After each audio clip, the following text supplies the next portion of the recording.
explain for years what people have been doing. People who have like variations, like let's say you've got this, look at this Helium 10 water bottle here, this white. Let's say we had this water bottle in, blue, red, green, and yellow, right?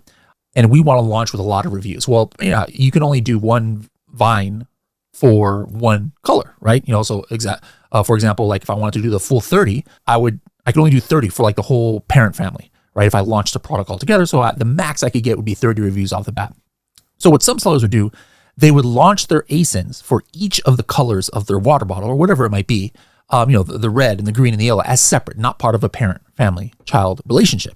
And then they would go and do vine on each of those. So let's say they had 5 colors. They would do the 30 vine for each one and then merge the ASIN into a new parent. So then they would have up to like 150 reviews. Does that make sense?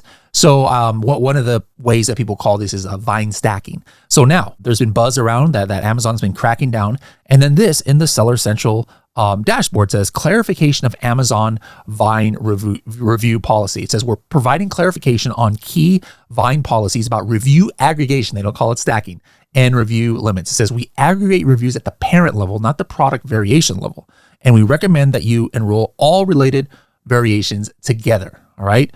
Now it talked about their tiers of Vine, which hasn't changed. You can do 1 to 2 for free and 3 to 10 units in the middle tier, et cetera, for different prices. But then check this out. It says when you merge 2 or more separate parent ASINs under a new parent ASIN, only the maximum number of reviews for your highest enrollment tier will be retained. For example, if you merge 2 products, it says, that are enrolled in the top tier with 30 reviews each, your new parent ASIN will retain only the 30 highest quality reviews. So I'm not sure how this is actually going to play out. Like that's saying, hey, if you merge parent ASINs, but I think the way that people would do it is they would merge like child ASINs, well, not even child ASINs, like individual ASINs into a new parent.